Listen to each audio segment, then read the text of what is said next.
Et Rachid Assad Zongo est avec nous. Bienvenue sur ce plateau. Merci Kambou, bonjour et bonjour à vous qui nous suivez. Alors, cette édition du FESPACO se tient après un report, coronavirus oblige.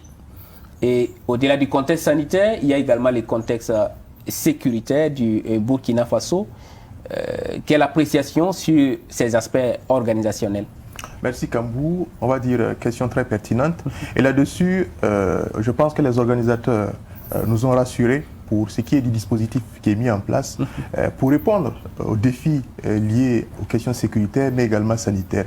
Et déjà, parlant des questions sécuritaires, on peut s'estimer véritablement heureux parce que depuis pratiquement une dizaine de jours avant le jour J, on va dire du FESPACO de l'ouverture, donc les forces de défense et de sécurité ont pu mettre, on va dire, un dispositif qui prend en compte, on va dire, la couverture sécuritaire du FESPACO.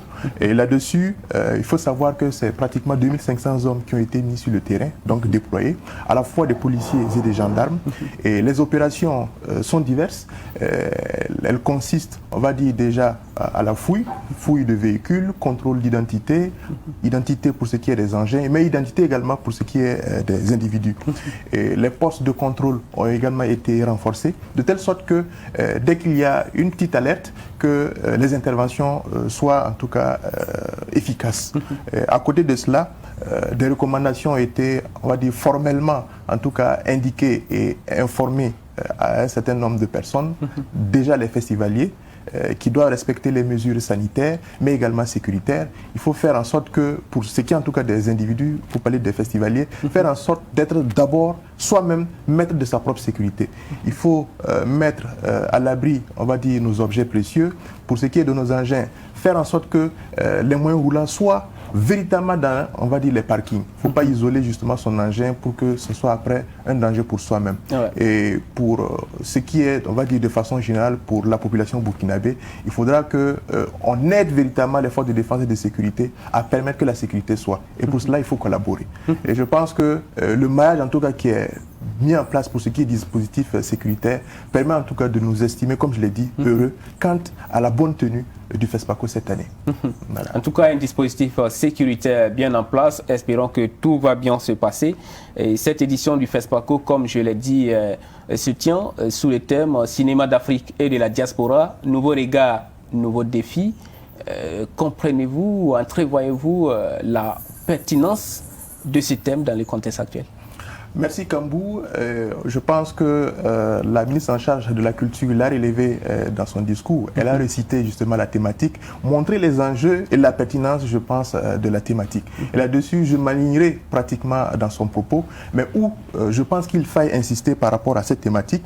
Je pense que le cinquantenaire, pour ce qui est de 2019, nous avait déjà permis de faire le diagnostic réel du cinéma africain et burkinabé en particulier, mais également d'identifier à la fois les forces mais aussi les faiblesses. Donc je pense que le cinquantenaire avait déjà fait ce travail-là.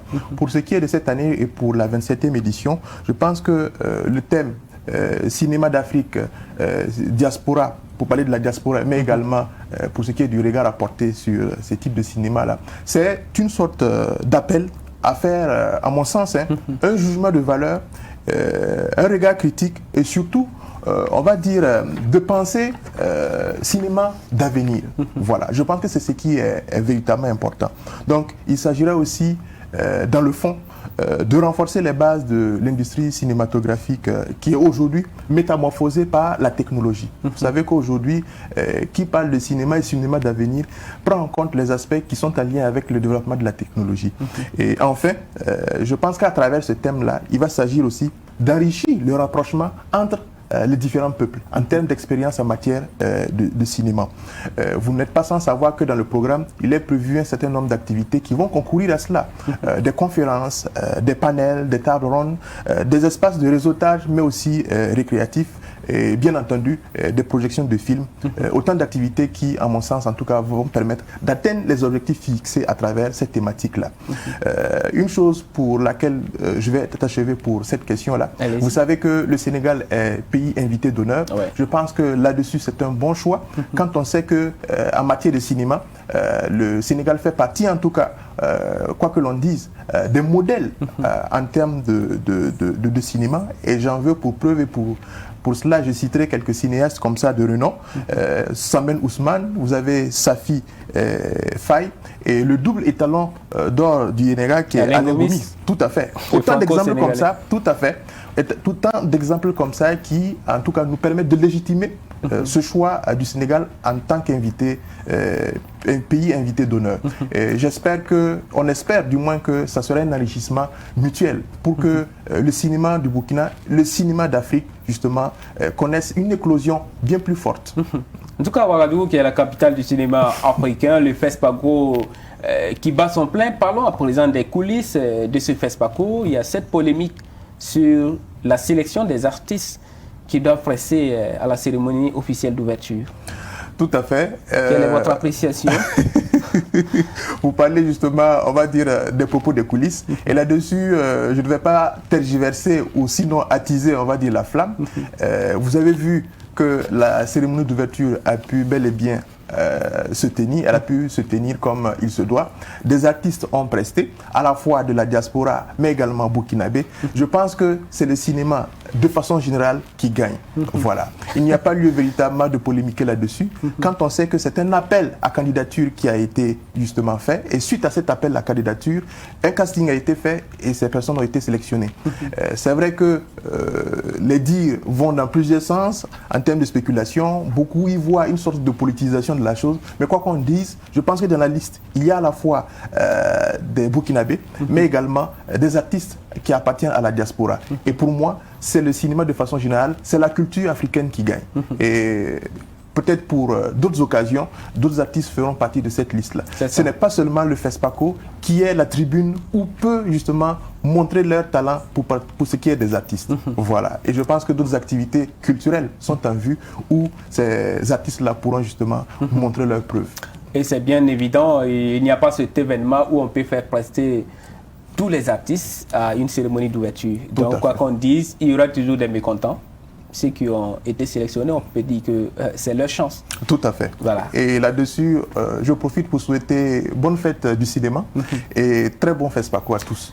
Merci, très bon FESPACO à tous les cinéastes, à tous les cinéphiles, à tous les acteurs du cinéma africain et burkinabé. Tout à fait. Merci d'être passé sur ce plateau.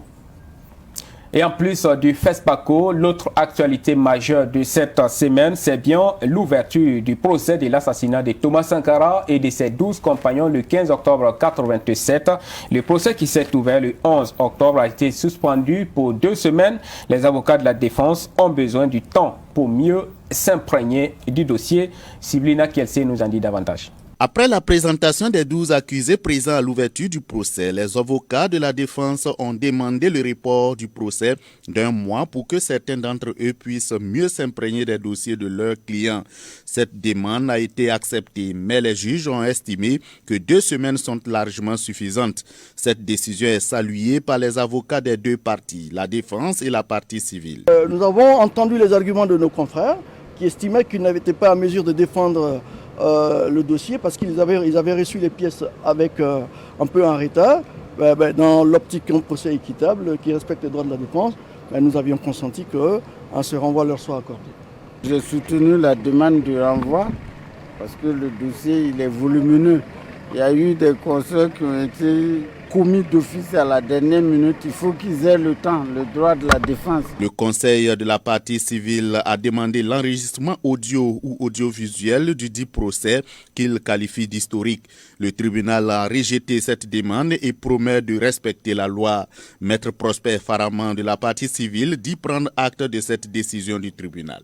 On est dessus, très clairement, parce que c'est dans l'histoire une des rares fois où pour un procès, on va dire, de cette ampleur, de cette dimension, un tribunal refuse l'enregistrement. Mais enfin, c'est une décision judiciaire, nous devons la respecter, mais nous avions vraiment espéré, pour les raisons de questions mémorielles et aussi pour l'histoire, la postérité, que cet enregistrement soit fait. Ça nous paraissait de plein droit, ça nous paraissait être tout à fait naturel que ce procès soit enregistré.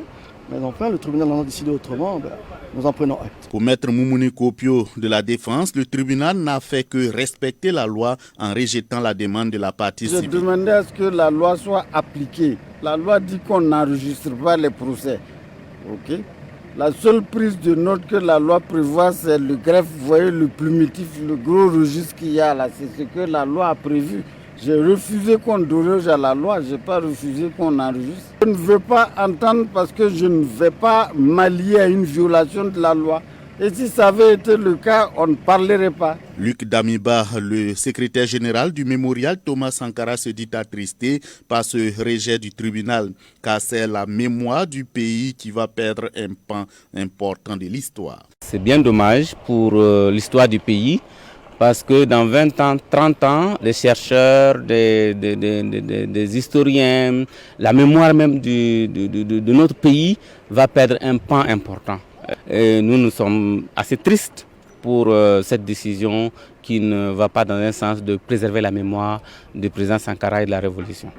Signalons que la mise en place du tribunal n'a pas été facile. Il a fallu près de 3 heures de temps pour la désignation des assesseurs militaires titulaires et leurs adjoints. Les audiences du procès Thomas Sankara vont reprendre le 25 octobre prochain. Voilà, et Alphonse Ouedraogo est avec moi pour parler de cette actualité autour du procès de l'assassinat de Thomas Sankara et de ses 12 compagnons. Bonjour Alphonse et bienvenue. Bonjour Kambo, bonjour à ceux qui nous suivent. Alors vous êtes là pour parler de cette actualité comme je l'ai dit, mais avant de vous donner la parole, il faut dire que les avocats de la famille Sankara ont animé une conférence de presse vendredi. Pour eux, il faut que justice soit rendue pour soulager les familles des victimes, même si certains accusés comme Blaise Compaoré et Hyacinthe Kafando sont absents. On en sait davantage sur cette conférence de presse avec Issa Oumaratié. 5 jours après l'ouverture du procès historique sur l'assassinat du capitaine Thomas Sankara, Maître Prosper Farama, Anta Guissé, Ferdinand Zepa et Ambroise Farama, tous avocats de la famille Sankara, abordent avec les hommes de la plume et du micro les grands points de ce procès. Sur la question de la tenue de ce procès en l'absence d'accusés comme Blaise Compaoré et Hyacinthe Kafando, Maître Prosper Farama parle de lâcheté et d'irresponsabilité de l'ancien président burkinabé, alors que Maître Ferdinand Zepa, lui, préfère ne même pas en parler. Il a discuté parce que Blaise Compaoré, qui a réussi président du Burkina Faso, qui a pris une identité sournoisement, qui s'en va se cacher en Côte d'Ivoire. Et on passe le temps à parler de Blaise Compaoré. Nous ici, on porte Mariam depuis des années. Voilà les enfants qui ont grandi sans leur père. 12 familles à côté. Des veuves. Personne ne parle. Et on discute, Olivier Sur, Blaise Compaoré, Kafando. Nous, notre travail aujourd'hui, c'est d'accompagner. C'est de dire la souffrance de ces familles. Et on passe le temps à parler de Compaoré, il vient, il vient pas. Non. Nous, notre problème ici, comment va se reconstruire ces familles? Comment vont se reconstruire ces familles? 34 ans de souffrance. 34 ans de souffrance. Des jeunesses perdues, des vies brisées, des veuves à jamais. Voilà ce qui nous préoccupe. Il n'a jamais été quelqu'un capable d'assumer ses responsabilités quand l'heure était venue. On lui permet, devant toute l'opinion nationale et internationale, ce n'est pas en cachette, de venir, de s'exprimer, de défendre sa position. Il n'a pas le courage de le faire, et ses avocats nous embarquent dans, excusez-moi, dans des sornettes du genre, mais oui, c'est un procès politique, et même ils ont le culot, parce que moi j'appelle ça du culot. J'ai entendu, bien sûr, nous faire des leçons de réconciliation au Burkina Faso. Écoutez, n'insistons pas. Nous connaissons le personnage de Blaise Compaoré, mais je crois que c'est clair. Il n'a pas le courage, osons dire les mots tels qu'ils sont, de venir et d'affronter son destin. Quand il a eu les armes entre les mains, c'était un homme courageux. À partir du jour où il n'avait plus les armes entre les mains et qu'il devait venir répondre devant la justice, mais là, il faut le dire, il est devenu lâche. S'il y a un sujet qui était au cœur de ce procès qui a retenu toutes les attentions, c'est bien les enregistrements audio et vidéo ou la retransmission en direct de ce procès sur les ondes de radiodiffusion. Les avocats de la famille Sankara déplorent le refus du tribunal militaire. La loi n'a pas prévu les conditions dans lesquelles on pouvait retransmettre. Donc, on peut dire quelque part que c'est laissé à la discrétionnaire appréciation du juge. Si c'est à sa discrétionnaire appréciation aussi qu'il a décidé de ne pas faire retransmettre, c'est encore plus dangereux pour notre nation. Il faudra revoir la loi. Parce que si tout l'intérêt mémoriel d'une nation tient à l'appréciation d'un seul individu, aussi respectable soit-il, puisqu'il est juge, je crois que c'est dangereux. À la question de savoir si Auguste et Philippe Sankara allaient participer à ce procès, Maître Prosper Farama répond en ces termes. Que le Burkinabé a une attente forte de revoir les enfants Sankara, ça peut se comprendre. Hein. Mais en même temps, il ne faut pas oublier quand même des éléments. Nous, enfin, il y a des générations qui l'oublient. Peut-être que vous n'imaginez pas ce que ça peut être comme douleur, mais venez au procès, je ne sais pas si même Madame Sankara, qui est adulte, hein, aura la force nécessaire, j'espère que l'aura, de supporter tout ce qui sera dit. Parce que, rappelez-vous un peu ce qui s'est passé. Hein? Il s'agissait d'un père, d'un mari qui a été assassiné sauvagement. Moi, j'ai eu l'occasion de participer à la reconstitution des faits, même en tant qu'avocat, avec un détachement. Alors, je vous assure que c'est pénible. Et tout ça sera redit et enterré à 30 cm du sol. Alors, je m'excuse de réveiller les douleurs, mais pour Mme Sankara, peut-être c'est encore plus supportable, mais pour les enfants, je ne parle pas en leur nom, hein, mais je ne suis pas sûr qu'ils soient encore prêts pour vivre ça. Cette conférence de presse du collectif des avocats de la campagne internationale Justice pour Sankara s'est déroulée en présence de Mariam Sankara, veuve du père de la révolution burkinabé. Et nous retrouvons comme annoncé Alphonse Ouedraogo qui est avec moi. Alphonse, le procès de l'assassinat de Thomas Sankara et de ses 12 compagnons qui s'est ouvert le 11 octobre, mais reporté pour reprendre le 25 après seulement un jour d'audience. Quelle est votre analyse de ce premier report de ce procès? Disons que ce n'est pas une surprise parce que c'est des mécanismes qui existent lorsque une audience est ouverte comme celle-ci. Alors on devait s'attendre à cela parce que dans les différentes parties, il y a les accusés qui doivent avoir leurs avocats. Il y a aussi la partie plaignante qui se prépare aussi avec ses avocats. Dans ce cas de figure, il a été question des avocats commis d'office qui ont demandé un report d'un mois d'abord. On peut dire qu'ils ont été écoutés. C'est 2 semaines qui ont donc été données pour qu'ils puissent se préparer. Généralement, les avocats bien connus déjà avant même l'ouverture ou la programmation de l'audience se préparent pour un dossier ou pour un jugement qui se veut historique. Il faut dire que ça mérite une préparation. Une préparation, il faut un temps raisonnable pour permettre à toutes les parties d'être au même niveau d'information, d'avoir en leur possession toutes les pièces utiles pour pouvoir plaider pour leurs clients. Je pense que c'est dans ce cadre-là que les avocats ont demandé et obtenu donc ce report de 2 semaines-là. Donc ce qui veut dire que ça va reprendre le 25 octobre, comme vous venez de le dire. Il n'y a pas à commenter beaucoup là-dessus parce que c'est un dossier de près de 20 000 pages. Pour feuilleter toutes ces pages-là, il faut quand même un temps raisonnable et c'est dans ce cadre que le tribunal l'a jugé utile d'accorder ce délai de 2 semaines. Donc pour respecter les droits de la défense, et Alphonse Ouedraogo, pour les avocats de la famille Sankara, c'est vrai qu'il y a 2 accusés principaux qui sont absents. Je vais parler de Blaise Compaoré et de Yacine Kafando. Mais pour ces avocats-là, ce qui est important, c'est que justice soit rendue pour soulager les familles des victimes.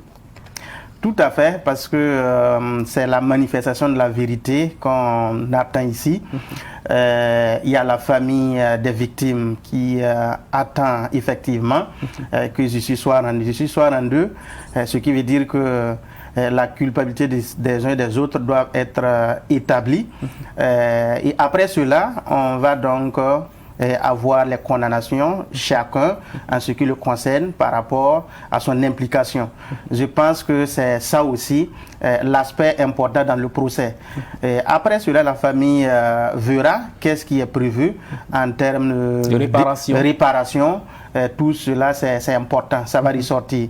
Donc, il est ici question d'un procès qui se veut historique. Il est ici question d'une volonté unanime de tout le monde d'avoir la manifestation de la vérité. Alors, ici, des deux accusés emblématiques, comme vous venez de le dire, Blaise Compaoré et Hassen Kafando, qui sont cités à tort ou à raison, d'être véritablement impliqués, ou les vrais acteurs, s'ils ne sont pas là, qu'est-ce que ça change dans le verdict qui sera prononcé? Est-ce qu'on aura un procès où des gens seront condamnés, mais on ne saura pas la vérité, en tout cas dans tous ces contours? Ça, c'est aussi une question qui se pose. Qui mieux que Blaise Compaoré et Hassen Kafando peut dire véritablement ce qui s'est passé ce 15 octobre-là, 1987. Je pense que leur présence à ce procès allait être vraiment l'occasion de savoir un certain nombre de choses. N'empêche, à l'impossible, nous ne tenons. Et comme disent les avocats des familles des victimes, qu'ils soient là ou pas, ça n'empêche pas le jugement. Qu'ils soient là ou pas, les pièces déjà réunies peuvent vraiment aider les différentes parties à débattre là-dessus jusqu'à avoir la vérité par rapport à ce qui s'est passé. Je pense que c'est ça aussi le travail des avocats. Chacun va donc se contenter des pièces qui ont été fournies, dont il a en sa possession, pour poser un certain nombre de questions. C'est un débat, puisque les avocats vont se parler, vont poser des questions aux clients, aux accusés. Chacun va travailler véritablement pour que ce qui est considéré comme zone d'ombre là puisse être éclairé. Donc, dans cette lancée, je m'allie effectivement derrière les avocats qui disent que les deux accusés soient là ou pas, le procès aura lieu et on peut avoir la vérité, surtout que dans un procès, on ne peut pas avoir la totalité de la vérité. De la vérité, même si tous les accusés sont là. Même si tous les accusés sont là, ils peuvent décider de mentir, de ne pas dire la vérité. Alors, donc, ça, c'est quand même un principe qui existe. Et c'est ce qu'on voit véritablement dans certains procès. Les gens ont l'impression que l'accusé, il est en train de dire des choses qui cachent beaucoup de choses. Donc, tout ça, c'est des éléments qui existent pendant l'audience. Alors, et la veuve Sankara, Mariam Sankara, est là pour suivre de bout en bout ces procès. Mais les enfants ou les orphelins de Thomas Sankara, eux, suivent tout cela de très loin. Tout à fait. Quelle appréciation? Les enfants de Thomas Sankara, que beaucoup souhaitaient voir à ce procès. Qui ne sont plus des enfants. Hein? Qui ne sont plus des enfants, hein? Philippe et Auguste. Je pense qu'il y a un qui a 41 ans et l'autre a 39 ans. Donc, c'est quand même des adultes aujourd'hui. On peut aussi imaginer qu'au moment des faits, ils étaient évidemment tout petits. Ils n'ont pas... Qu'est-ce qu'il faut dire? Je ne pense pas qu'ils puissent voir des images choquantes qui peuvent impacter la morale, le moral jusqu'à aujourd'hui, jusqu'à empêcher qu'ils soient là. Je vais dire que, vu leur âge aujourd'hui, je pense qu'ils devaient avoir ce courage, venir, comme tout le monde, assister à ce procès. Ils n'ont pas deux papas. Donc, si on parle du jugement de Sankara, je pense que c'est très important. Et comme c'est le début de l'audience, je pense qu'il n'est pas encore tard. Comme tout le monde commence à parler, d'ici la fin du procès, on espère toujours qu'il peut vraiment nous faire cette surprise-là. Comme beaucoup aussi espèrent que d'ici la reprise de l'audience, Blaise et Kafando peuvent aussi se présenter à ce procès. Merci à vous, Alphonse Ouedraogo, pour ce décryptage. Merci, Kambo, et bonne suite.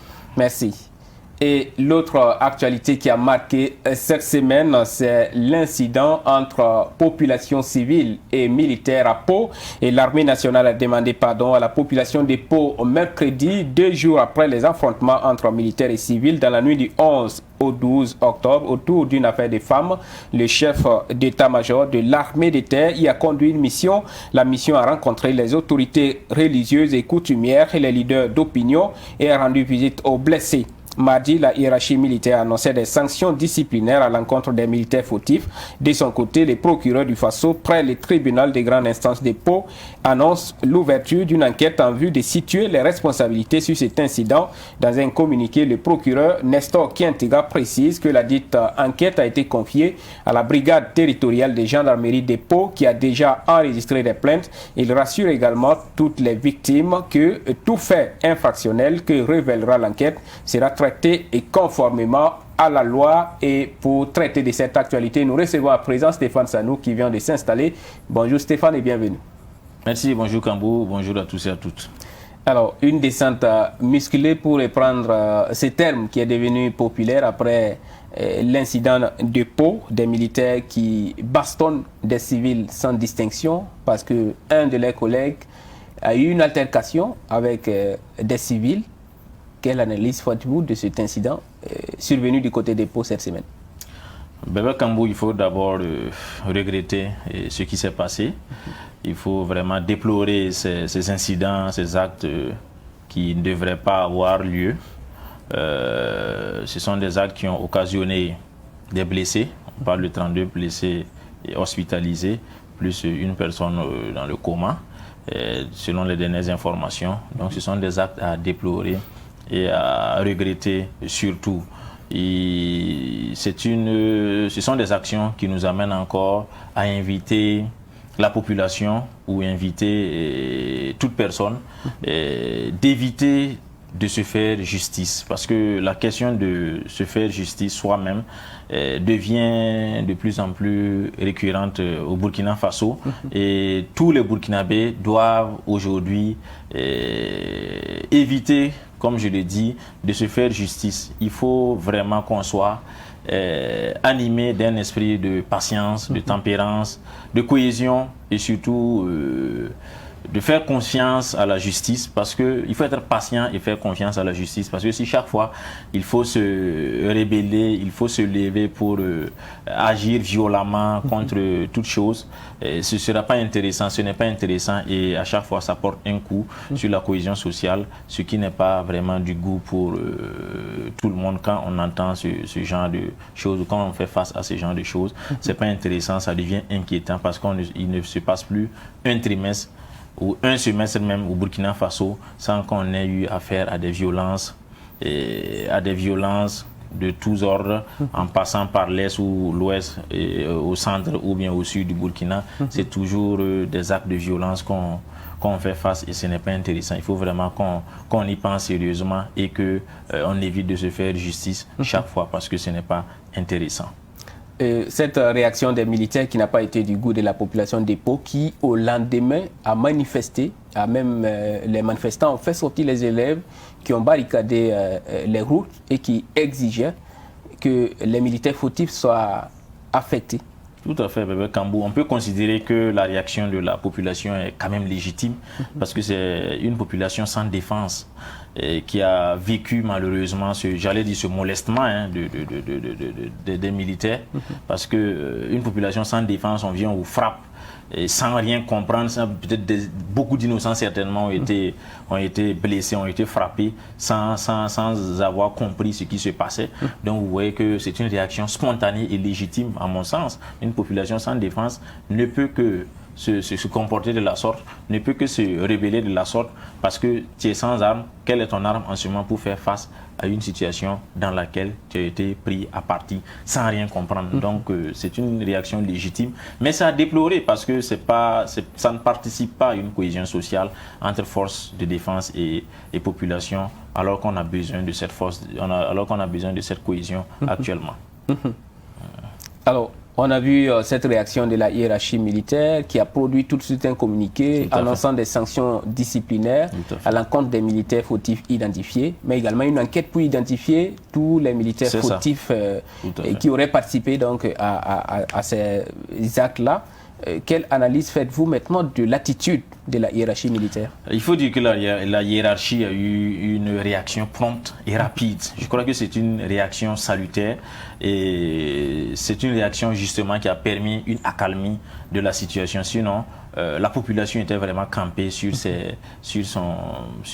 sa réaction spontanée. Et cette réaction de la hiérarchie militaire, comme je l'ai dit, a permis de calmer la situation parce que au lendemain seulement de toutes ces euphories là, on a vu le chef d'état-major de l'armée de terre qui s'est déplacé et qui allait demander pardon solennellement, publiquement à la population et a regretter sincèrement ce qui s'est passé. Donc je crois que c'est une action très forte et qui et qui permet de calmer un tant soit peu la population. Et quand on regarde la délégation qui était là pour pouvoir permettre de faire revenir le calme, je pense que c'est une action salutaire, et par-dessus tout, la réaction très spontanée et très rapide du chef d'état-major de l'armée de terre est venu à point nommé pour pouvoir justement calmer la situation. Sinon, je ne pense pas qu'on serait là aujourd'hui même à parler. Ça pouvait encore dégénérer, parce que c'est une situation très, j'allais dire, assez récurrente quand même à Pau, parce que la cohésion entre FDS et population à Pau n'est pas souvent ça dans cette localité du Burkina Faso. Est-ce que l'attitude de la hiérarchie militaire ne vient pas dire que l'incident est à mettre à l'actif d'un groupuscule des militaires, et cela ne devrait pas entacher la nécessaire confiance qu'on tente de rétablir entre civils et militaires? Tout à fait, parce que le communiqué était bien circonscrit. C'est justement affecter un groupe de militaires, mais pas toute l'armée.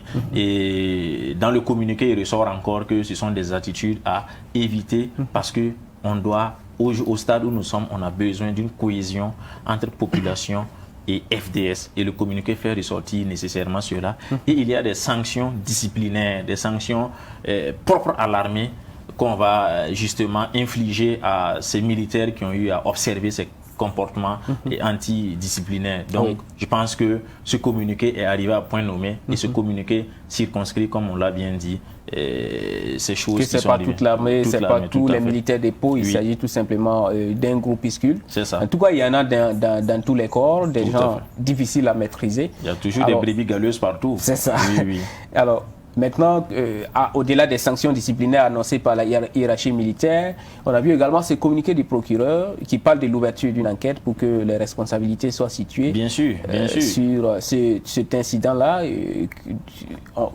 À quoi peut-on s'attendre, et peut-être qu'est-ce qu'il faut faire désormais pour ne plus retomber dans ces travers, parce que ce qui s'est passé à Pau, c'est vrai qu'il fut un temps qui, j'allais dire, révolu.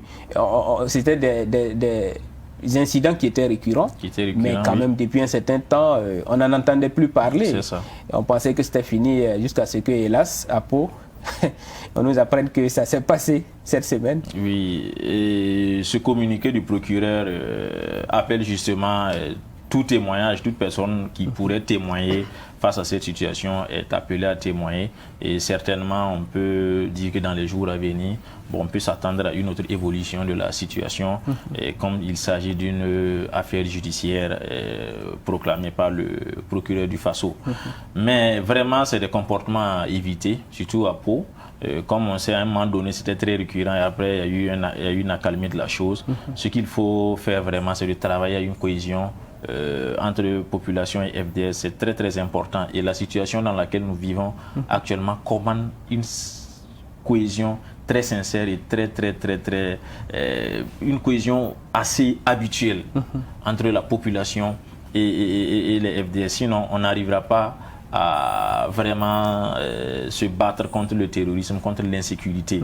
Et vous savez très bien que Thomas Sankara à l'époque avait réussi à rétablir cette cohésion entre populations, et l'anecdote qui est beaucoup sortie, c'est surtout au moment où les militaires se prenaient pour des super hommes dans la ville de Pau, et Thomas Sankara est venu mettre fin à cela. On parle d'un militaire qui était allé une fois pour puiser de l'eau ou chercher de l'eau à une pompe, et n'a pas voulu se mettre en rang comme les autres. Et Sankara a rétabli cet ordre, et grâce au travail de Sankara, grâce à cette initiative de Sankara, il y a eu maintenant une vraie compréhension entre la population et les militaires qui sont à Pau. Je pense que c'est ce qu'il faut faire. Il faut que les militaires travaillent à ce qu'il y ait une véritable harmonie entre la population et eux. Sinon, ce n'est pas évident qu'ils puissent réussir leur mission depuis leur position. C'est très très important. Il faut que la population se sente toujours très complice de ces FDS pour pouvoir avoir confiance et pouvoir dénoncer des actes ou pouvoir filer des informations pour pouvoir faire face à certaines situations liées à l'insécurité ou au terrorisme. Parce que si la population n'a pas confiance ou a peur même de ces militaires, les militaires ne vont jamais atteindre leur objectif dans cette situation. C'est bien cela. Et vous faites bien de parler de Thomas Sankara, parce que ces militaires fautifs sont dans un camp qui porte le nom Thomas Sankara, dans le camp Thomas Sankara de Pau. Et bizarrement, nous sommes dans un mois baptisé mois du consommant local, mois de justice et d'hommage à Thomas Sankara. Son procès s'est ouvert la même semaine. C'est pas quand même honorable pour ces militaires fautifs qui sont dans un camp qui porte le nom de ce grand homme-là. Merci à vous. Merci Stéphane Sano pour les décryptages de cette actualité. Merci Bébé Kambou, merci à tous et à toutes. Merci. Et l'on s'arrête ici pour les décryptages. Place à l'édito tout de suite après cette virgule.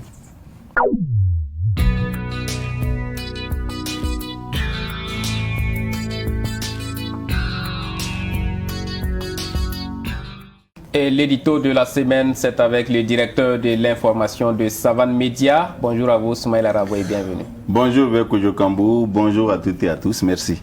Alors, l'édito se penche aujourd'hui sur la décolonisation des écrans et vous dites que nos télévisions sont sur la brèche.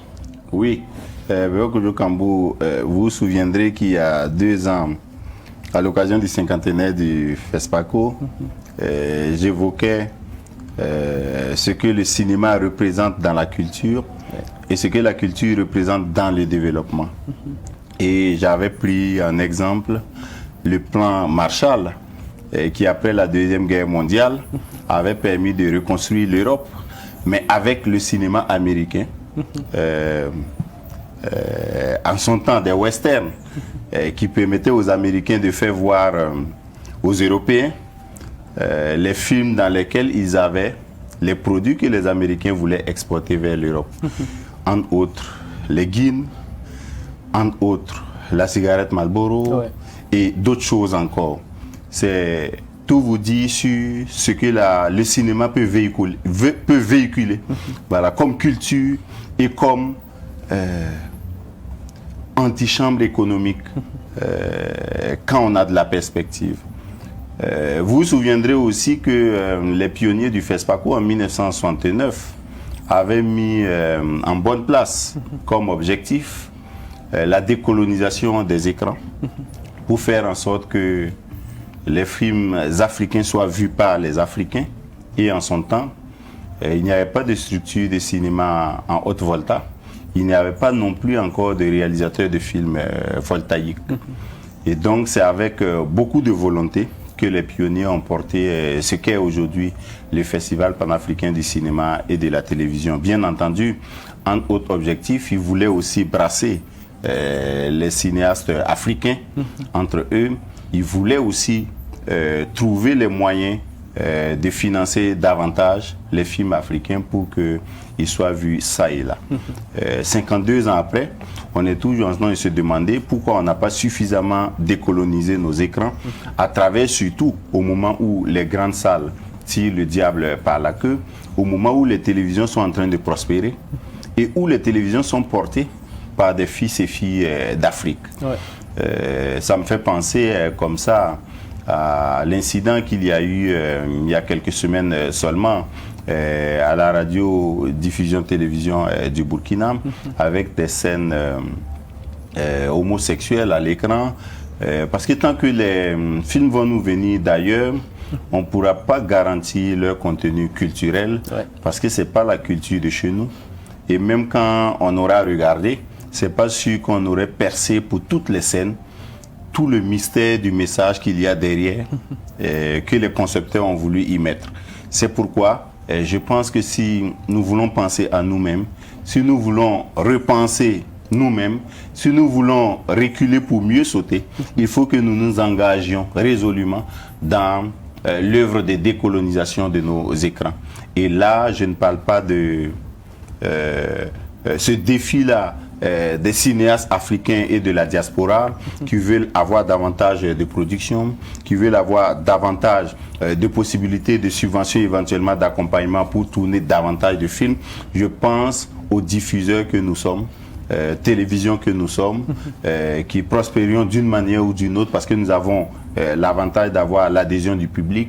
Je parle de ce défi-là que nous devons relever à partir du moment où de plus en plus il y a des potentialités et des possibilités de tourner chez nous en Afrique, de montrer ce que nous sommes, de montrer nos valeurs et de suggérer éventuellement des solutions à nos problèmes en les mettant en débat dans les différents films. Je pense que nous pouvons nous y engager. Savane Media, par exemple, a décidé dès le lancement de la télévision, Savane TV, de ne pas diffuser de films occidentaux, particulièrement et même asiatiques, mais de privilégier les films africains. Ça coûte en termes d'argent, d'énergie, de remue-ménage aussi, parce qu'il faut cogiter pour trouver les meilleurs contenus, mais il faut trouver l'argent aussi pour réaliser les meilleurs contenus qui plaisent au public. Et ça, c'est un défi majeur. Si nous arrivons à le faire avec les maigres moyens que nous avons, nous pensons que les autres aussi peuvent le faire. Et donc, c'est l'occasion de tirer notre chapeau et de rendre hommage aux cinéastes burkinabés et africains, aux diffuseurs burkinabés et africains qui font l'effort de décoloniser les écrans, qui font en sorte que les Africains, les Burkinabés consomment le cinéma de chez eux. Et Dieu seul sait jusqu'où ces Africains et ces Burkinabés-là aiment leur cinéma. Mais à défaut, ils sont obligés de consommer quelquefois ce qu'on leur offre avec tous les risques. Je pense que nous sommes en posture de décoloniser les écrans. La 27e édition du FESPACO est là pour nous le rappeler, nous interpeller, et nous avons le devoir de satisfaire nos publics. Nous avons le devoir de satisfaire notre public. La décolonisation des écrans, un défi donc à réaliser, à relever par les chaînes de télévision burkinabé et africains. C'est ça. Merci à vous, Soumaïla Rabo, pour l'édito de cette semaine. Merci à toutes et à tous. Et après l'édito, nous passons tout de suite à Ça fait débat.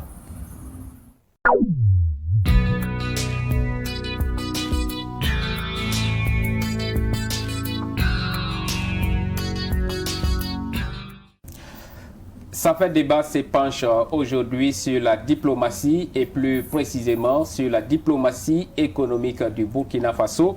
Quelle diplomatie pour un impact réel sur le développement économique du Burkina? Question de fond avec trois invités sur ce plateau.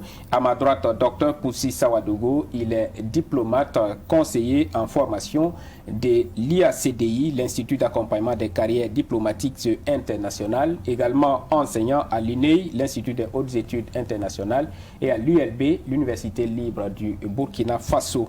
Toujours à ma droite, Jean de Dieu Sommet, il est ancien bénéficiaire du Fulbright, c'est un programme américain d'échange culturel, et également de YALI, Young African Leader Initiative, c'est un autre programme américain. Et enfin, à ma gauche, Amadé Adamasoro, c'est notre spécialiste maison des questions internationales. Bienvenue à tous les trois sur ce plateau. Bonjour à tous. Alors, nous parlons de diplomatie aujourd'hui, précisément de diplomatie économique du Burkina Faso. Commençons par des clarifications sémantiques, en tout cas pour ceux qui nous suivent. À quoi renvoie le vocable diplomatie? Je commence par vous, docteur Poussi Sawadogo. Merci. La diplomatie s'insère dans trois concepts majeurs. Le premier concept, ce sont les relations internationales. Et les relations internationales, c'est la conjugaison entre acteurs et facteurs qui permettent à la société internationale d'exister et d'avoir une interaction. Et dans cette interaction d'acteurs et de facteurs, il y a principalement les États, les organisations internationales, et les sociétés privées et même les individus d'une certaine carrure. Et lorsque on regarde déjà par les acteurs, on peut donc aller vers le second concept majeur qui est la politique étrangère. La politique étrangère, c'est une ligne de conduite, une vision qu'un État se donne pour pouvoir aller à l'international, pour pouvoir assurer un rayonnement à l'international. Et c'est maintenant la diplomatie qui est l'outil de mise en œuvre de la politique étrangère. Donc la politique étrangère est une vision, c'est une option pour l'internationalisation d'un État. Et il faut donc la diplomatie pour mettre en œuvre cela. Et la diplomatie est animée par des diplomates. Donc la diplomatie renvoie donc à la fonction qu'incarnent les diplomates pour pouvoir agir au nom de l'État. Voilà comment on peut donc définir de manière classique la diplomatie. Alors, et lorsqu'on ajoute l'adjectif économique, ça donne quoi maintenant? Diplomatie économique. Quand on parle de diplomatie économique, c'est dire quelle diplomatie pour faire la promotion économique. Parce que les États ont des avantages et doivent donc faire la promotion de ces avantages-là. Et donc la diplomatie économique est une partie de ce qu'on peut appeler l'intelligence économique. Et donc qui comprend 3 éléments majeurs, la veille. Donc normalement les diplomates doivent jouer à la veille pour pouvoir détecter tout ce qui peut concourir à aider l'État à réussir donc sa politique économique. Et c'est pour cela, vous voyez, avec les PNDS, il y a des tables rondes et autres pour montrer qu'il y a un programme économique du pays, un plan économique, et qui demande donc un financement extérieur et aussi au niveau de l'interne. Donc la veille, il y a aussi la protection de l'information, puisqu'on parle d'intelligence économique. Et les diplomates doivent pouvoir assurer cette protection-là afin que ce qui va être connu ne soit que ce qui doit, normalement est acceptable. Et enfin, le troisième élément, c'est l'influence. Et il faut travailler à avoir une certaine influence, un certain attrait. Et ça, chaque État doit développer des instruments d'influence pour pouvoir amener les autres acteurs à aller vers lui. Donc voilà, la diplomatie économique, c'est la façon dont l'État, à travers ses diplomates, travaille à la promotion économique d'un pays. Voilà, c'est ce que je peux dire en résumé. Alors, Amadé Adama-Soro, vous êtes spécialiste des questions internationales, vous avez également étudié les relations internationales. Quelque chose à ajouter sur cette qualification sémantique? Grand chose à ajouter, d'après les développements faits par Dr Poussi, Sawadogo. Donc, il s'agit peut-être seulement de montrer qu'également en matière de relations internationales, quand on parle de diplomatie, il faut d'abord qu'il y ait des États, puisqu'il n'y a pas de diplomatie interne. On ne mène pas une diplomatie dans son propre pays. C'est surtout en lien avec des entités externes. Voilà, nous n'allons pas bien sûr revenir sur la Convention de Vienne qui statue sur la diplomatie, sur les relations consulaires, etc. Nous-mêmes, nous avons eu l'occasion de travailler dans une ambassade. Donc nous savons effectivement qu'en matière de diplomatie, il y a des informations qui doivent rester en dehors, n'est-ce pas, de la place publique jusqu'à un certain niveau. C'est la raison pour laquelle, quelquefois, vous voyez qu'il y a des informations, quand elles filtrent, quand elles sont donc exposées, ça expose des pays. Et souvent, ça peut se répercuter par des rappels d'ambassadeurs, par ce qu'on appelle la dégradation du niveau de représentativité. Vous savez qu'en diplomatie, lorsque vous avez des liens très solides avec un pays, vous pouvez élever le niveau à ce qu'on appelle ambassadeur extraordinaire et plénipotentiaire. Si le niveau n'est pas, le niveau de la coopération, de la relation n'a pas, vous pouvez vous limiter au chargé d'affaires. Donc ce sont des options qui sont permises effectivement aux États de pouvoir de temps en temps évaluer, jauger un peu les relations, et que lorsqu'on parle de diplomatie, je reviens pour dire, il y a des acteurs. Et le docteur Sawadogo a parlé donc de certains acteurs, mais il y a également des acteurs qu'on appelle des acteurs illicites, comme par exemple les groupes terroristes. Ce sont des acteurs aussi des relations internationales, même si c'est des acteurs illicites. Merci à vous, et tout cela c'est au bénéfice des citoyens des États. Vous avez bénéficié de 2 programmes américains. Des programmes américains, ça veut dire que c'est pas la collaboration entre le Burkina Faso et les États-Unis. Donc grâce à cette collaboration, vous avez bénéficié de 2 programmes. Fulbright, qui est un programme d'échange culturel. Et ensuite, YALI, Young African Leader Initiative, un autre programme américain. Parlez-nous un peu de ces programmes avant qu'on ne poursuive. Oui, il faut dire que le Fulbright, comme vous l'avez bien expliqué, c'est un programme d'échange culturel entre les États-Unis et les autres pays du monde. Et effectivement, des pays avec lesquels les États-Unis ont des relations diplomatiques positives.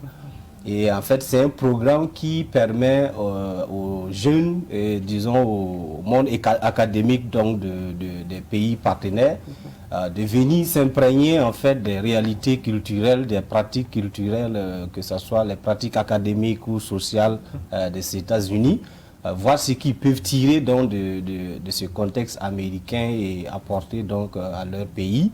Et aussi, c'est un programme qui a aussi un sens donc d'importer les connaissances et valeurs aussi des autres pays pour permettre donc à l'Américain qui n'a pas peut-être été hors de l'Amérique, de pouvoir aussi avoir une large vue donc, du monde, donc acquérir ces valeurs-là sans aussi se déplacer ou sans sortir forcément du Burkina. Et là, ça me renvoie effectivement à une contribution à la définition donc, de la diplomatie économique, qui est que ça appelle donc aux diplomates de jouer un double rôle, qui est d'abord faciliter l'exportation des produits, ou bien faciliter en tout cas l'exportation des valeurs, pour moi mon cas, permettre donc aux acteurs culturels par exemple de rendre la culture burkinabé visible dans les pays où le diplomate travaille, pourrait être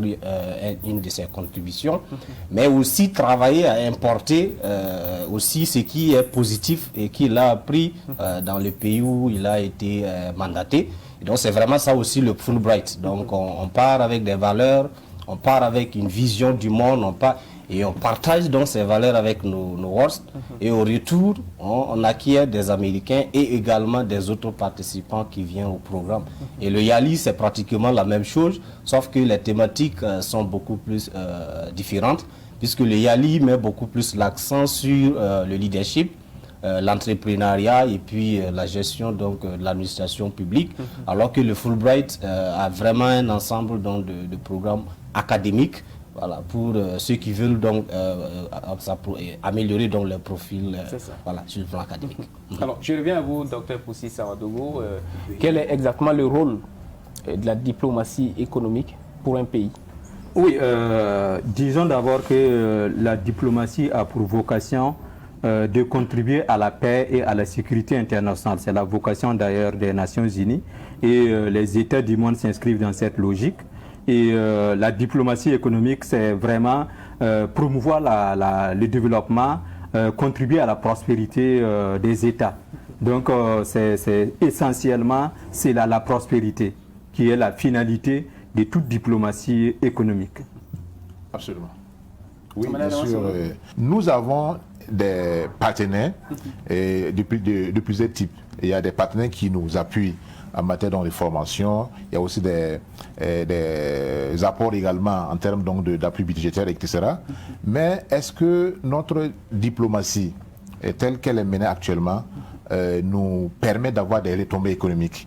Je me rappelle très bien, à une époque pas très lointaine, on a parlé de la diplomatie du développement dans notre pays. C'est ça. Alors si cette diplomatie, absolument, voilà, si cette diplomatie de développement avait été bien menée, je pense que notre niveau de développement devait dépasser le niveau actuel, puisqu'il y a des pays qui étaient au même niveau que le Burkina à cette époque, mais qui ont réussi à travers différentes actions, différentes, je dirais pas manœuvres, mais différentes approches, à attirer beaucoup donc de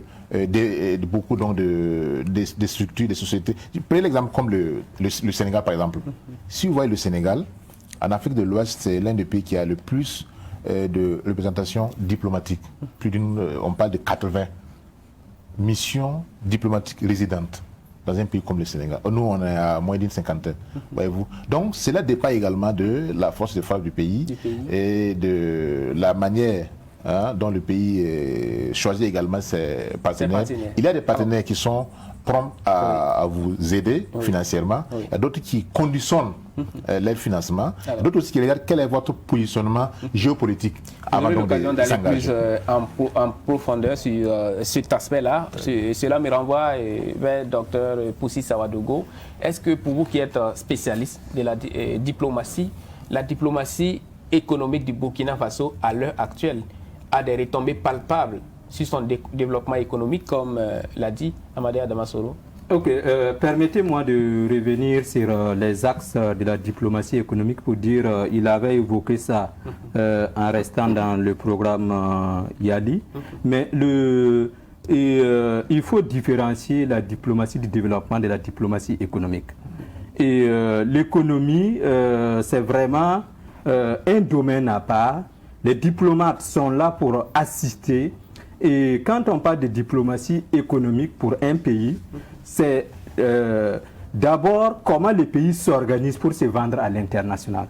Et vous savez, on a par exemple une agence comme l'APEX, on a la chambre de commerce qui organise des activités, vous avez Africalia et tout ça, qui permettent de voir le potentiel du Burkina et de nous faire venir des gens en termes d'investissement. Il y a l'API, non? Oui. L'agence présidentielle d'investissement. Oui. Voilà, donc il y a toutes ces structures-là qui sont des structures qui permettent de vendre le potentiel du Burkina. Mais la diplomatie économique est la plus rentable pour moi, c'est comment le Burkina arrive à accompagner, par exemple, les entreprises burkinabées à s'internationaliser. Aujourd'hui, vous avez des entreprises dans le domaine de la banque, dans le domaine du BTP, qui sont en train de conquérir le marché ouest africain et même le marché africain.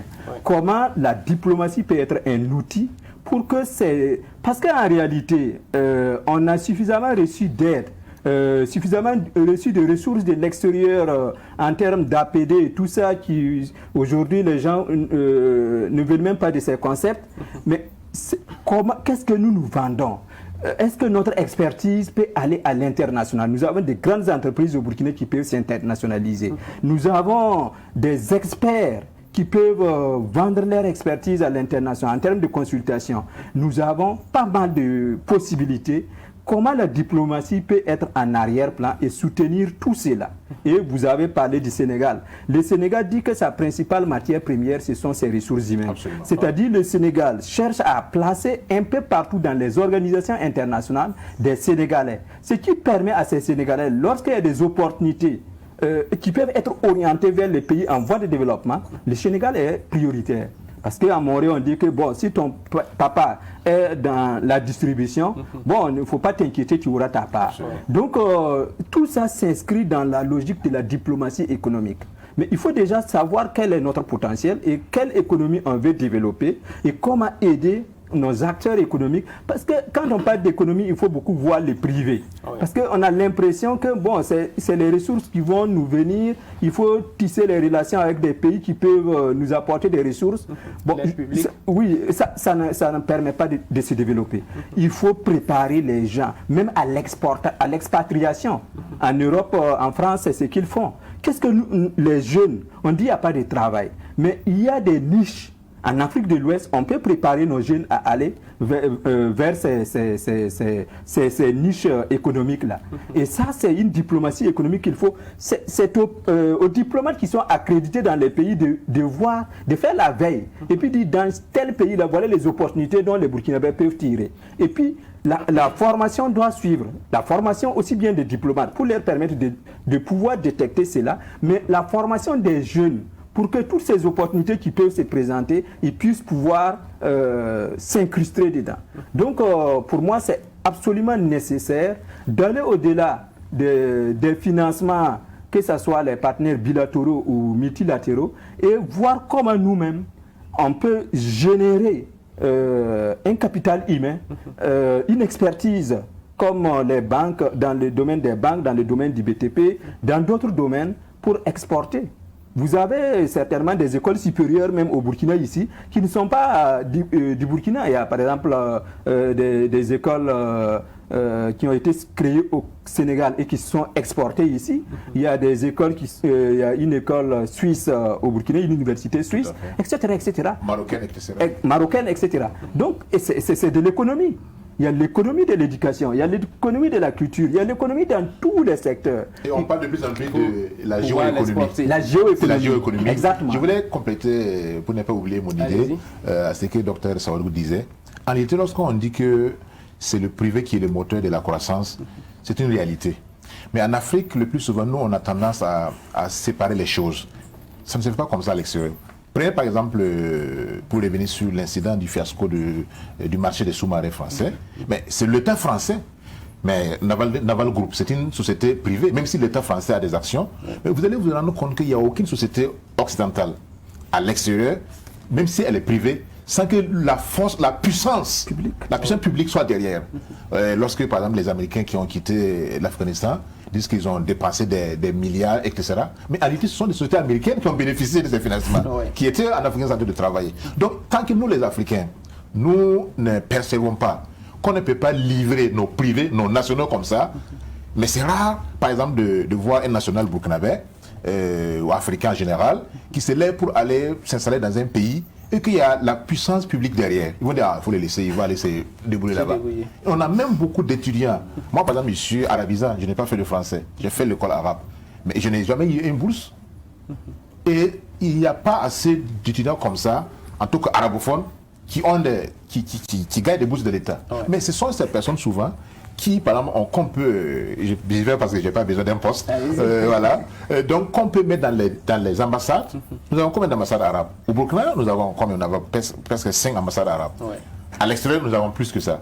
Donc, ça veut dire, si nous avons des gens, comme l'a dit le docteur Sawadou, qui sont bien formés, puisque le diplomate, c'est celui qui arrive facilement à faire la veille. Mais pour faire la veille, il faut être informé, il faut être formé, il faut comprendre la langue du pays.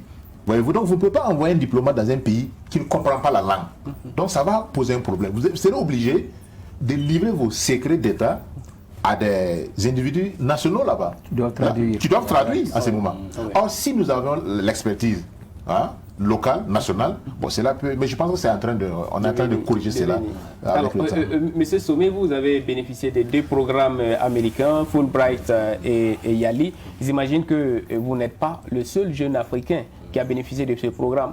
Est-ce que vous avez des contacts ou des amis d'autres nationalités qui ont bénéficié de ce programme et qui, eux, ont été accompagnés par leurs États pour s'insérer, par exemple, dans la fonction publique internationale? Exactement, en fait, je pense qu'effectivement, je voulais revenir sur ce point parce que du coup, il ne s'agit pas d'importer, il ne s'agit pas de faire qu'importer à travers donc, notre chaîne diplomatique. C'est vrai, dans la définition, on a la motivation et disons la mobilisation des bailleurs à investir dans le pays.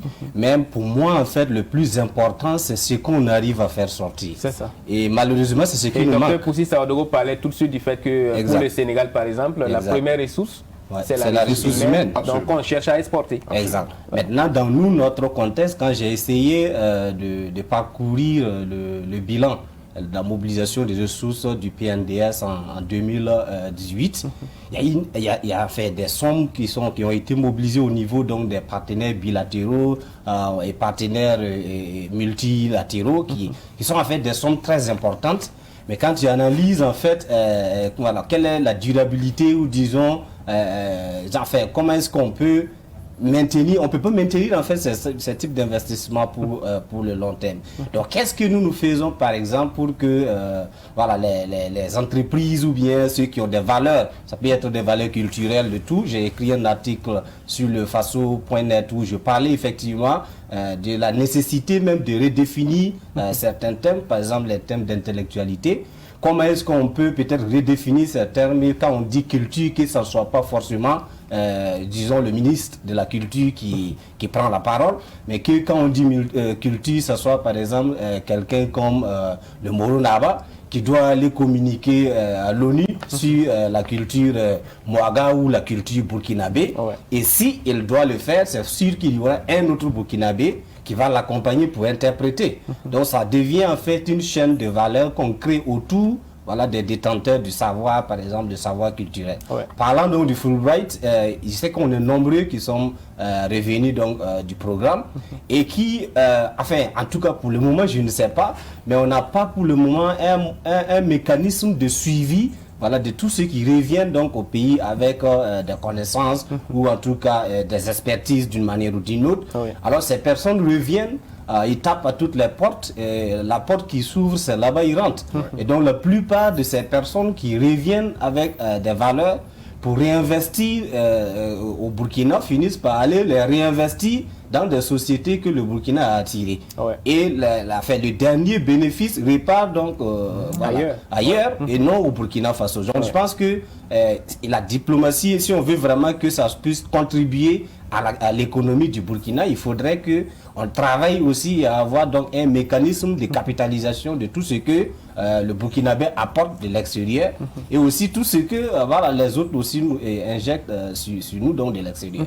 Mais qu'on ne met pas l'accent sur ce que le bailleur étranger apporte. Donc au Burkina Faso. Alors, revenons sur ma question de départ, est-ce que vous avez des amis qui ne sont pas burkinabés, qui eux sont accompagnés par exemple dans leur pays à l'heure et tout? Exact. Par exemple, j'ai beaucoup d'amis afghans. Malheureusement, la situation a changé chez eux, qui effectivement travaillaient, après donc, leur problème, ils travaillaient donc, dans des institutions, des grandes institutions donc, de leur pays. Malheureusement, il y a d'autres qui ont abandonné pour rejoindre donc, les États-Unis à cause donc, de la situation politique. Il y en a qui ont intégré le système universitaire où, par exemple, ils contribuent donc, en enseignement. Je sais qu'au Burkina, il y a des cas. Voilà, par exemple, je connais le docteur Malgoubri Senior qui est, avant même de revenir, il a postulé donc, pour enseigner à l'université de Ouagadougou et actuellement, effectivement, il intervient. Voilà. Mais en fait, chez nous, je pense qu'il n'y a pas trop de suivi voilà, donc, de ces personnes qui reviennent. Ailleurs, c'est encore beaucoup plus. Donc, comme quoi on peut profiter de la diplomatie pour non seulement vendre la ressource humaine, mais pour aussi former la ressource humaine, et vous en êtes donc un exemple. Je posais tout de suite la question de savoir si la diplomatie économique burkinabé a des retombées. Docteur Poussi répondait en disant qu'on a actuellement des bâtiments qui s'exportent, j'allais dire des entreprises qui s'exportent dans le BTP et aussi dans les banques par exemple. Mais revenons à présent à cette question, docteur Poussi Sawadogo, est-ce que le Burkina va toujours vers les pays qui peuvent l'aider à se développer économiquement? Est-ce qu'on n'est pas dans une situation où le Burkina se contente des pays qui viennent lui faire la cour pour leurs intérêts géopolitiques, par exemple? Oui, bon, je dirais qu'une vision politique doit se faire en cercle. Il y a d'abord, même au niveau national, on l'a évoqué, il faut voir c'est quelle vision diplomatique on a et c'est quel outil on utilise. On regarde les ministères et les ambassades. Est-ce que ces institutions-là ont la capacité de répondre à nos aspirations? Et les acteurs, on a évoqué la question de l'éducation. Quand vous prenez la France, quand la France forme ses diplomates, ceux qui veulent aller au Moyen-Orient ont un concours différent et une formation différente pour pouvoir servir au Moyen-Orient. Si c'est à l'Extrême-Orient, en Chine ou au Japon, ils ont une formation particulière et dès qu'il intègre les affaires étrangères, même son affectation à la centrale, c'est pour gérer les questions japonaises ou les questions chinoises. S'il doit aller aux États-Unis, c'est dire dès l'école, il est formé pour servir aux États-Unis. Et si c'est l'Union européenne, c'est la même chose. Si c'est l'Afrique, c'est la même chose. C'est pour cela, en fin de parcours, ils ont des diplomates capables même d'écrire des documents de référence. Si la mentalité, il parlait de connaître les peuples et tout ça, qui peut orienter ceux qui veulent agir. Nous, on a des diplomates qui sont vraiment... la personne va se retrouver aux États-Unis, la prochaine affectation, il se retrouve dans un pays arabe, et puis à la fin, c'est au Japon, il termine sa carrière en Europe. Donc, en définitive, quand il finit, vous avez vraiment un serpent multicolore qui ne sert pas à grand-chose, parce qu'on n'a pas pu le formater. Et je parlais de la France. Il y a le multilatéral. On peut te former rien que pour les organisations internationales. Et des gens sont formés rien que pour l'ONU. C'est-à-dire, dès qu'il rentre au ministère, il va gérer les questions de l'ONU. Il va sortir comme ambassadeur de la France aux Nations Unies. C'est dit, et au Sénégal, c'est à peu près la même chose. Mais chez nous, il y a un plan de carrière qui est bien placé. Exactement, il y a un plan de carrière qui est bien placé. Mais chez nous, on parle de diplomatie économique.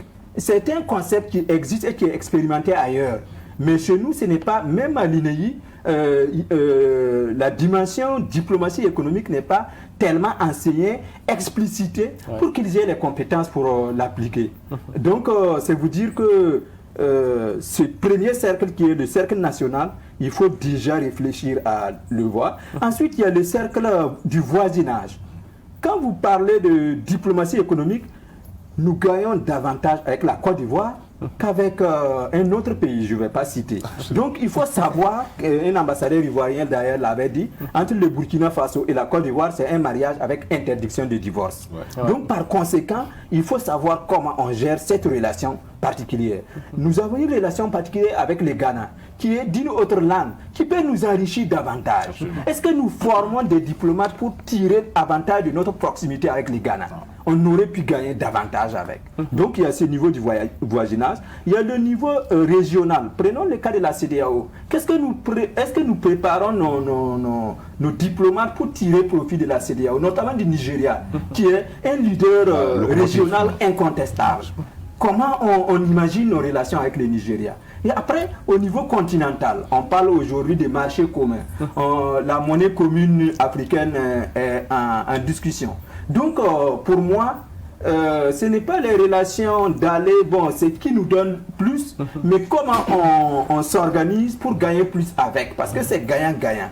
Sinon, les dons, à un moment donné, ça sera comme on vit actuellement avec la France. On dit oui, c'est l'aide, ça ne sert à rien. Oui, effectivement, ça ne sert à rien parce que quand on passe le temps à prendre et puis à ne pas rendre, bon, on finit par ne pas être à la hauteur. Donc, pour moi, la question, c'est d'abord ces cercles-là jusqu'au cercle international. Et il faut effectivement choisir des alliés qui peuvent nous être utiles, mais moi, je prends l'exemple du Japon pour illustrer. J'ai échangé avec un de nos ambassadeurs au Japon qui est en train d'écrire une biographie. Peut-être que d'ici là, sa biographie va paraître. Et il témoigne que les Japonais, à un moment donné, voulaient intervenir au Burkina, notamment dans le domaine du coton. Et à ce niveau-là, ils ont envoyé même une mission. Mais pour que la mission puisse avoir accès aux autorités, puisse discuter avec les autorités, puisse déclencher quelque chose de concret, je pense même que ça n'a pas abouti. Et ça crée des frustrations. Absolument. Alors que quand tu es diplomate aussi et que tu fais ces efforts pour que ton pays tire bénéfice de cette relation, et en définitive, ça n'aboutit pas, bon, ça ne te donne pas d'élan, mais il faut aussi analyser pourquoi ça n'a pas abouti. Je veux aussi ajouter que quand j'étais secrétaire général du gouvernement, le secrétaire général du gouvernement français m'a dit qu'un secrétaire général du gouvernement doit aimer la politique sans faire la politique. Je vous dirais la même chose pour les diplomates. Parce que normalement, un diplomate est au service de l'État, quel que soit le régime qui est en place, et travailler à l'image de l'État à l'international, à la capitalisation des ressources de l'État. Par conséquent, il faut que le diplomate ne soit pas très proche des questions politiciennes. Absolument. Parce que quand c'est comme ça, bon, il suffit d'un changement, un petit changement, et lui-même il ne se retrouve plus parce qu'il va dire oui. Alors que c'est l'État. Puisque c'est la mémoire du gouvernement. Exactement. Voilà. Donc c'est très important dans ce sens-là, pour conclure, de préparer les diplomates en conséquence à être des acteurs professionnels clés pour pouvoir booster, donc accompagner l'État, orienter l'État. C'est des conseillers de l'État en réalité. Est-ce que au vu de tout cela, nous faisons forcément de bons choix? Voilà. Allez-y d'abord. Le problème, comme on dit le plus souvent, le développement, tout comme le sous-développement, est un tout. C'est-à-dire que notre problème là, c'est que nous avons souvent des privés qui font des efforts. Mais arrivé au niveau de la décision, ça capote. Pourquoi? Parce qu'il y a d'abord la lourdeur administrative, il y a aussi les intérêts. Il y a des gens qui sont assis dans les bureaux. Tant que lui, il ne gagne rien dans le projet qui était amené de l'extérieur, ce n'est pas son problème, il ne va pas signer. Donc ça, c'est l'esprit, c'est la mentalité d'un pays, d'un sous-développé. Ouais. Normalement, si toi, ton intérêt, c'est pour le pays, bon, tu ne dois pas mettre des freins parce que toi, tu n'as pas d'intérêt personnel. Parce que l'intérêt du pays, c'est ton intérêt. Absolument. Voilà. Si on est développé, je pense que dans la mentalité, on doit aller dans ce sens. Voilà. Alors, il a évoqué un certain nombre de problèmes. Parlons à présent des choix que nous faisons dans nos coopérations. On sait que sous Ablasse Ouedraogo, qui est un ancien ministre des Affaires étrangères, il a développé ces concepts de diplomatie de développement, vous en avez parlé, et il met, à chaque fois que nous devrions tisser des relations avec un pays, on devait forcément mettre en avant ce que nous gagnons en termes de développement économique. Est-ce qu'aujourd'hui nous faisons des bons choix dans nos coopérations? Est-ce que nous allons toujours vers les pays qui peuvent aider à développer, même si, comme l'a dit Dr Poussi Sawadogo, ce n'est pas forcément ce que les pays donnent qui peut aider, j'allais dire, à se développer? Ça doit être la norme. Pourquoi? Quand on dit qu'un pays est souverain, ça veut dire que ce pays a la latitude d'aller là où il veut. Et je pense qu'on nous a reproché cela pendant la Révolution. On a demandé à Sankara pourquoi il a des contacts avec la Libye ou bien il a des contacts avec la Russie, etc. Il a demandé que si on m'offre une aide sur place, je la prends. Donc ça veut dire que nous, on est soi-disant indépendants, quoi. Mais il y a dans certains siècles, on me dit, voici votre aliment, votre positionnement géopolitique. Vous savez qu'en 1973, nous avions des relations avec la Chine populaire. En temps, on a rompu. Et puis, on s'est retrouvé avec la Chine-Taïwan. Et on est revenu encore en 2018 avec la Chine. Ça veut dire qu'à un certain niveau, les anciennes colonies, voilà, on nous dit qu'on est libre, mais allez-y. Mais lorsque, dans les faits, vous allez signer des contrats, vous vous dites, le fait que vous avez des liens avec ce pays fait qu'en réalité, nous, on ne peut plus continuer à avoir les mêmes accords. Donc nous n'avons pas cette... Je veux dire, leurs ennemis doivent forcément être nos ennemis, comme le dit Nelson Mandela. Voilà, c'est ce qu'on a posé la même question à Nelson Mandela, c'est qu'il a répondu. C'est pas parce que la Grande-Bretagne n'aime pas un pays que nous, l'Afrique du Sud, un pays qui nous a aidés, on doit nourrir la même animosité par rapport à ce pays. Donc il faudrait d'abord que nous essayions de voir, est-ce que nous sommes réellement... il y a l'actualité oblige, la question du Mali. On reproche à un pays souverain, indépendamment de la nature du partenaire, du nouveau partenaire, on dit non, vous ne pouvez pas signer un contrat avec tel partenaire. Mais si je suis libre, laissez-moi faire. Si je pars me casser les dents, c'est mon problème. C'est mon problème. Donc si vraiment les nations, le pays étaient réellement indépendants, je pense qu'il y a un certain langage qu'on ne doit pas tenir. Vous voyez actuellement le revirement européen par rapport à la question de l'Afghanistan. Et tous ils étaient derrière les États-Unis. Il a quitté même, les États-Unis ont quitté sans même informer les autres. Et c'était vraiment une incompréhension totale. Donc c'est des pays qui sont réellement indépendants. Tant que nous n'avons pas notre indépendance qui est réelle, nous ne pouvons pas également mener une politique étrangère qui fait partie de la diplomatie qui est également indépendante, parce que les deux sont liés. Et après tout, c'est le président qui fixe les grandes orientations de la politique nationale. Oui, voilà. C'est le président qui fixe les grandes orientations de la politique nationale et internationale. Est-ce que pour cela, la personnalité ou le leadership du président ou de son ministre des Affaires étrangères ne peut pas jouer? Avant de donner la parole à Dr Poussi Sawadogo, allez-y, M. Somé, sur cette question. Oui, je pense qu'il a déjà abordé la partie vers la fin de son intervention, parce que du coup, on est indépendant entre griffes, et le choix du partenaire avec qui nous voulons traiter, peut-être celui qui pourrait investir ou bien aider entre griffes à notre développement, peut-être l'ennemi d'un partenaire qui traditionnel, disons, qui se voit aussi au-dessus même du pays et qui oriente en fait qui le pays peut collaborer avec. Alors donc du coup, si nous sommes dépendants dans la tête, et que peut-être le président qui doit décider, il est dépendant aussi dans la tête, donc c'est fort probable que ces choix diplomatiques soient orientés peut-être par le partenaire traditionnel, comme vous venez de le dire. Ça, c'est une barrière, par exemple, à briser, selon vous? Je relativise ce qui vient d'être dit, parce que oui, il y a peut-être des influences extérieures qui nous orientent. Mais de toutes les façons, l'espace international est organisé en idéologie, et en fonction de vos choix, vous allez être plus proche de tel partenaire ou de tel autre. Donc ça, c'est très important à comprendre. Mais le lien, c'est là. La personnalité, la vision de celui qui doit donc impulser la dynamique est essentielle. Je ne prendrai pas l'exemple du Burkina, mais je prends seulement l'exemple des États-Unis. Vous savez bien que Trump a eu une posture unilatérale, contrairement à celui qui vient d'arriver ou à son prédécesseur Obama, qui avait donc une posture multilatérale. Donc, en fonction de la personnalité, ça peut être le même État, mais la dynamique n'est pas la même. C'est la même chose pour la France. La France de Hollande n'a pas la même dynamique internationale que la France de Macron. Et la façon d'approcher les problèmes aussi est différente. Donc c'est très important la personnalité, mais la personnalité est aidée par un ensemble d'acteurs en arrière-plan. Et ce sont ces acteurs qui sont des spécialistes, qui comprennent les métiers, qui comprennent les enjeux, qui doivent vraiment travailler à cela. Et encore, je reviens pour dire qu'on est focalisé coopération, mais la coopération, ce n'est pas la diplomatie économique. La coopération, ça peut rentrer dans le domaine du développement. Mais si on veut parler de diplomatie économique, et puis vous avez dit, oui, est-ce qu'on gagne en termes de développement en allant avec tel ou tel autre? On ne prend pas des amis seulement qui nous rapportent de l'argent. Il y a aussi le symbolisme, la symbolique des relations. Et on peut aller avec tel ou tel en fonction de ce que nous avons comme conviction, en fonction de ce que nous voulons construire comme monde. Parce que les acteurs internationaux doivent construire un monde.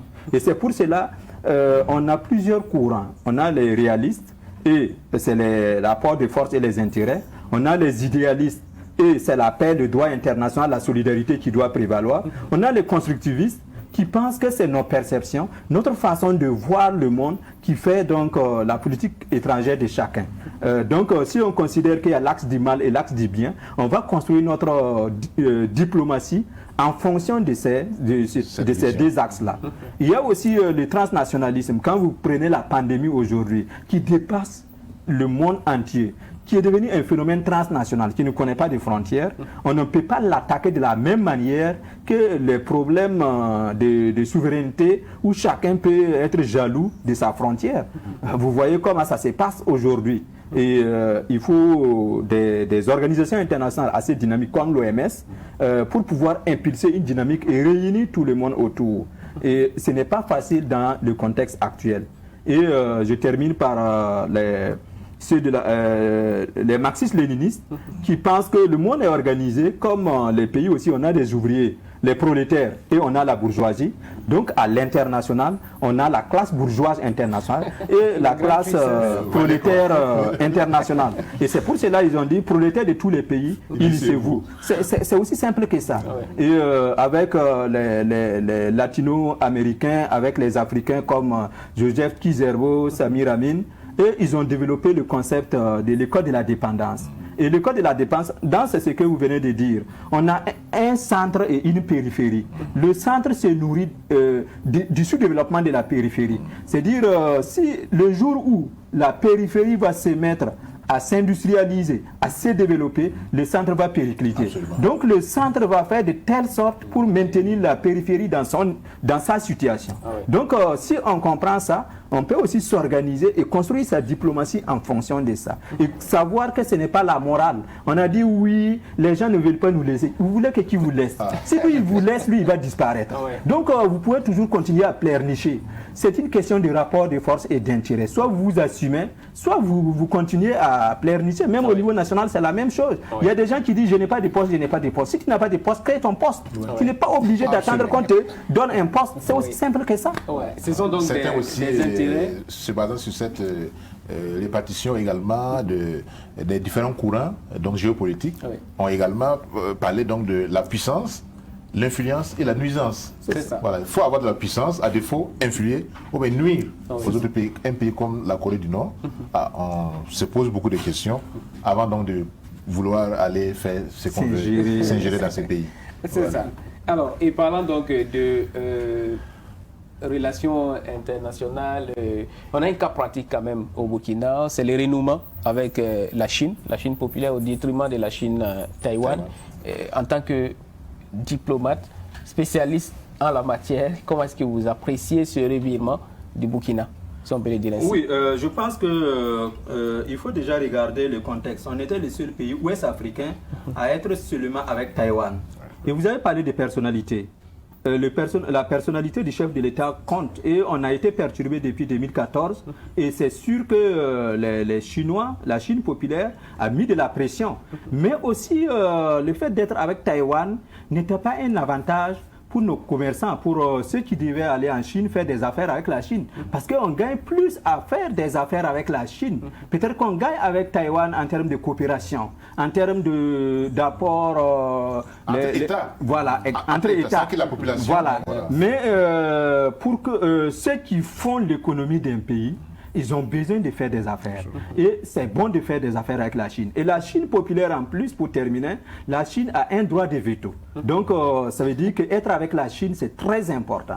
Donc, tout cela a dû peser, y compris maintenant l'influence même de la diplomatie chinoise et de la diplomatie sous-régionale sur nos autorités pour que ça bascule. Ça bascule.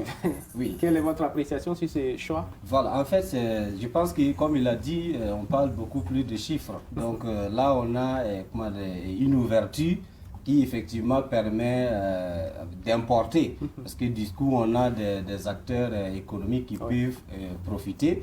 Mais moi, je parle aussi de la possibilité d'exporter. Parce que du coup, il ne suffit pas d'avoir cette relation et se contenter en fait de ce qu'on gagne en amenant ce qu'eux ils ont. Mais il faut également analyser ce qu'on peut exporter à ces pays. Les sésames surtout. Voilà, le sésame par exemple. Donc, même la culture. C'est un cas pratique de diplomatie économique. Oui, bien sûr. Oui, j'avais commencé à évoquer la géoéconomie et on n'a pas eu le temps peut-être d'en parler. Mais effectivement, c'est un cas économique pratique. Et d'après, je n'ai pas les chiffres en tête, mais depuis l'établissement des relations entre les deux pays, les exportations du Burkina envers la Chine ne font qu'augmenter. C'est déjà un indicateur important. Et également, quand il y avait cette rupture-là, les commerçants qui souvent n'ont pas attendu qu'il y ait ce règlement avant d'aller en Chine. Actuellement, ils ont plus de facilité puisqu'il y a ce qu'on appelle, n'est-ce pas, les liens diplomatiques qui facilitent beaucoup de choses. Donc ça, c'est un exemple pratique, effectivement, de géoéconomie, de réalisme, effectivement, un courant donc des relations internationales parce que la Chine, c'est quand même... actuellement, c'est la deuxième, sinon la première puissance économique mondiale. Et quand on parle en fait de ces positionnements-là, mais il y a aussi de l'hypocrisie qu'il faut aussi dénoncer. Tous les pays occidentaux critiquent la Chine, mais font du commerce avec la Chine. Critiquent la Russie, mais font le commerce avec la Russie. Critiquent l'Iran, mais font du commerce avec l'Iran. Donc en réalité, c'est un peu... Il y a un intérêt à gagner. Je ne sais pas s'il y a un courant qu'on peut appeler de l'hypocrisie diplomatique, mais il y a aussi un peu des choses dans ça. Oui. Sur les deux Chines, est-ce qu'il n'y avait pas une façon pour nous, par exemple, de procéder pour ne pas subir la guerre que les deux Chines se mènent? Est-ce qu'on n'aurait pas pu profiter des deux sans subir forcément Oui, c'est une question de rapport de force et de position. La France collabore avec les deux sans problème. La France a une représentation commerciale à Taïwan qui dépasse l'ambassade de France au Burkina. Les États-Unis ont une représentation commerciale à Taïwan qui dépasse l'ambassade des États-Unis au Burkina. Mais ils ont des ambassades qui sont donc diplomatiques, politiques, au niveau de la Chine populaire. Mais quand on est un petit État comme le nôtre, on ne vous donne pas ces options. Si tu es avec l'un, l'autre ne te reconnaît pas. Donc il faut ramasser tes bagages. Donc c'est aussi simple que ça. Et pourtant, en même temps que les relations diplomatiques, et c'est sûr d'ailleurs, sont des relations d'influence. Est-ce que un petit pays comme le Burkina Faso peut être influent, j'allais dire, sur la scène internationale? Est-ce qu'il n'y a pas nécessité d'une politique étrangère commune pour toute l'Afrique, par exemple? Je dirais que le Burkina Faso peut avoir une influence sur la scène internationale. Et la révolution l'a montré. C'est une question de posture, c'est une question de volonté, c'est une question de choix politique. Parce qu'on n'est pas influent tout simplement parce qu'on peut gifler l'autre, parce qu'on a des armes. Non, on est influent aussi, par exemple, le Burkina peut exporter sa culture. Et nous avons une culture très riche. Le Burkina peut exporter son intelligentsia. Il faut savoir comment former les gens et les amener à partager cette connaissance-là à l'extérieur. Donc, on peut être très influent. Comme le Rwanda. Oui. Puis ce n'est pas en fait la dimension géographique du pays qui compte. Ouais. C'est la vision des leaders. Si vous avez des leaders qui ont de la vision, qui savent qu'est-ce qu'ils veulent, puisque d'après tout, souvent ce sont des menaces en réalité. On menace tel pays, mais on n'a jamais vu un pays qu'on a mis dans une bouteille parce qu'il n'a pas accepté. Non, pas du tout. Tout dépend du courage effectivement des dirigeants. Si vous êtes courageux seulement et que vous avez de la vision, mais il y a un point essentiel que souvent les dirigeants africains oublient. C'est l'adhésion populaire. Si vous êtes des dirigeants et que derrière vous, le peuple vous comprend et puis vous suit, mais vous êtes gagnant. C'est ça. Mais si vous prenez vos décisions, alors donc uniquement en conseil des ministres ou dans des cabinets, et que vous ne prenez pas le temps d'expliquer cela au reste de la population, mais on peut pas adhérer à un concept ou à des idées qu'on n'a pas compris. Donc il faut qu'il y ait effectivement ce travail-là de faire en sorte que la masse soit sensibilisée aux grandes questions nationales pour que l'intérêt du pays soit sauvegardé. Mais pour ça, il faut qu'il y ait de l'adhésion populaire. On peut donc être fort tout en étant petit. Voilà. En fait, quand tu prends le Burkina, surtout le volet culture, langue et culture, nous avons une très grande potentialité que nous n'exploitons pas. Pourquoi? Parce que du coup, à supposer que puisque quand vous prenez la France ou même les États-Unis, partout où il y a une représentation diplomatique, ils font tout pour qu'il y ait un institut français qui fait la promotion donc, de la culture française. Il y a un centre de langue américain qui peut faire également la promotion des valeurs et culture américaines. Pourquoi est-ce qu'on pourrait pas aussi travailler à ce qu'il y ait, par exemple, ces genres de représentation au niveau, par exemple, international? À supposer que dans les différentes représentations diplomatiques, le Burkina arrive à organiser un truc comme la semaine nationale de la culture, au lieu que ce soit une semaine nationale de culture, ça soit peut-être une semaine internationale de culture, où on part exposer toutes les valeurs et produits culturels burkinabés, et quand petit à petit on intéresse l'international à ce qui se passe dans le village le plus profond au Burkina, et que cet international doit venir par exemple pour mieux comprendre. C'est comme je l'ai dit, quand ils viennent et ils ne comprennent pas la langue, on gagne doublement, parce qu'il y a des ressources qu'ils vont investir, et ce qu'ils sont venus pour faire aussi, on aura accès à travers les interprètes qui vont donc les accompagner. Donc ça veut dire l'influence, comme il a dit, ce n'est pas forcément la force, ou bien ce n'est pas forcément la superficie du pays, mais c'est vraiment une vision, la vision du pays et la valorisation de ce qu'on a en abondance. Voilà, on ne peut pas, par exemple, avoir, disons, une population vraiment diversifiée et qu'on n'a pas des programmes en tout cas qui puissent... on adore FESPACO, c'est culturel, mais qu'on fait pour que le praticien culturel du village le plus reculé puisse exposer ses connaissances donc au reste du monde. Je pense qu'on peut aussi influencer dans ce sens. Alors, malgré tout, c'est la dernière question parce qu'on a épuisé le temps qui nous a été imparti. Malgré tout, Dr Poussy Sawadogo, est-ce qu'il n'y a pas nécessité d'une politique étrangère commune pour toute l'Afrique? Quand on parle de politique étrangère commune pour toute l'Afrique, c'est envisageable. Mais moi, je parlerai plutôt de position commune sur des questions bien précises. Il faut développer des positions communes. Parce que c'est vouloir croire aussi que l'Afrique est une unité, c'est une seule Afrique, on les met ensemble. On est aussi différents à l'est, à l'ouest, au centre, qu'il faut savoir jouer de la complémentarité de ces différences-là, tout en trouvant des axes communs. Par exemple, la question des transports. Si on a des compagnies de transport africaines, ça peut bien aider. Il y a même l'exemple d'Air Afrique. Voilà, c'est ça. Les chemins de fer